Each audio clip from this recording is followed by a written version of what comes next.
What's up, champions? Hey, I want to talk to you for a minute about something about, gas and getting gassed up and how you just need certain gas in your life. Listen, man, and how you need certain unconditional things in or certain events and certain words to be spoken to you that just put life into you, man. Like for a lot of y'all know music does something for me. Music guide me. Music talks to me.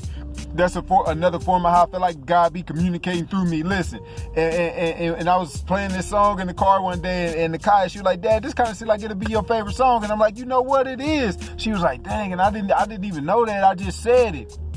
That's the kind of gas I be needing in this thing called life that keep powering me along, that when I feel like I want to give up, or when I feel like I'm having a bad day, when I feel like life just too heavy, man, that's the kind of gas I need to keep me going. Of course, I get everyday gas, baby, when I get woke up. Amen. Christ is king, like that last brother put in the comment, baby. Christ is king.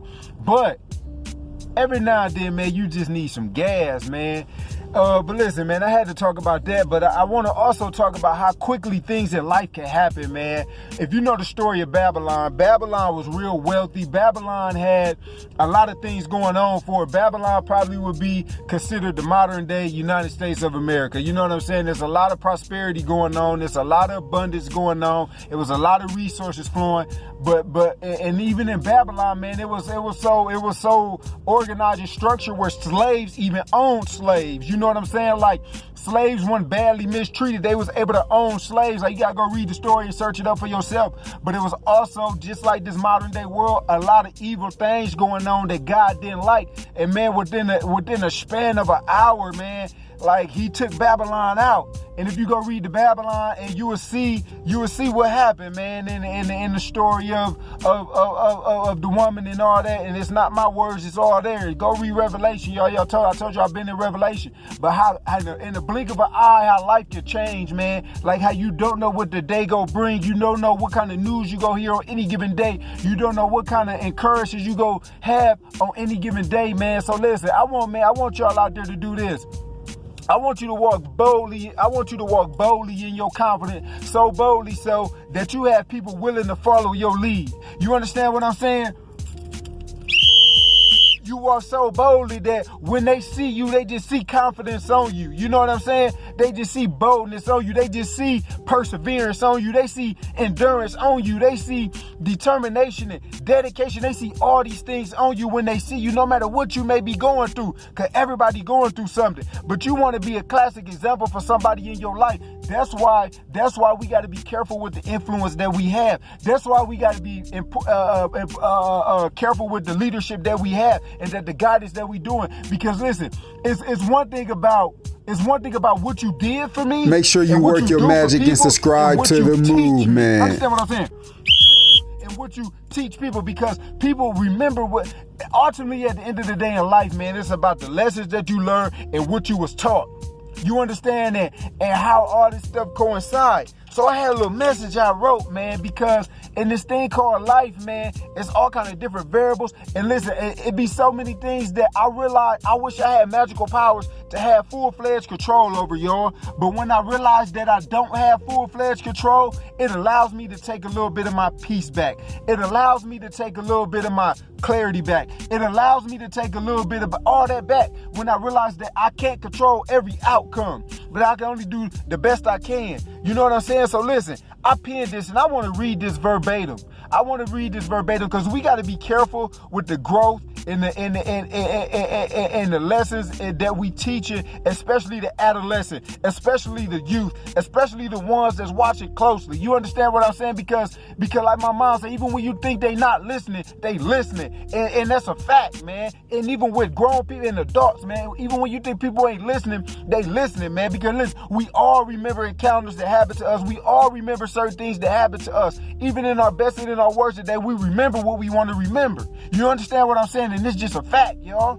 It's just a fact. But listen closely. I wrote this down this morning while I was in meditation. Y'all know meditation is a part of my routine. Listen, be careful not to abuse your power over the immature.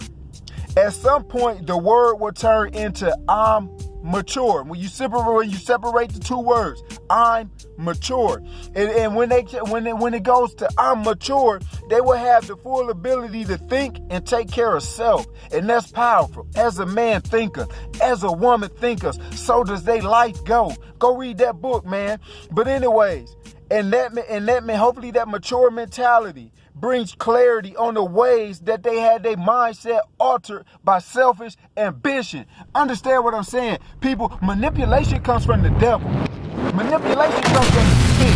Ain't no person in their right mind gonna try to alter the mindset in the innocence of somebody that don't have the ability to reason for they self yet. They just for their own selfish ambition, and the people pay for that. But in the process of, you got to do your best you can to help nourish, right? You got to do the best you can to turn that dirt into a flower, into a rose, into the most beautiful dandelion, to whatever flower you can think of. You understand what I'm saying? Because man, like, you just got to be careful, y'all. You just got to be careful with that.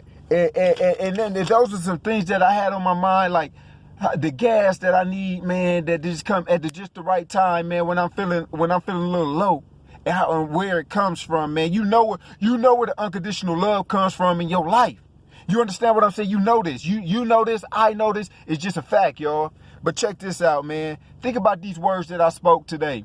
And if this resonated with you, if you're still in tune with this video right here, right now, I want you to share this video for me. That's with somebody who needed in your section, somebody who need uplifted in your section, or somebody who you feel like needs some gas in your life. Be that gas for them. I want you to do that. And be careful if you got some people under your wings that you nourishing, that you growing. Be sure to teach them good lessons. Be sure to teach them to love unconditionally. Be sure to teach them to love everybody in their section how they want to be loved, especially the adolescent that's gonna grow up and want to be loved so bad, and make sure their version of love ain't altered at your expense. But it can be altered for the good too. You know what I'm saying, y'all? But listen to me, man. Get the gas. Be careful. Teach people valuable lessons. And work your move. Don't give up. You already know what I'm saying. Don't give up, and always chase your deepest ambition. But until I be back, y'all, peace, success, and prosperity.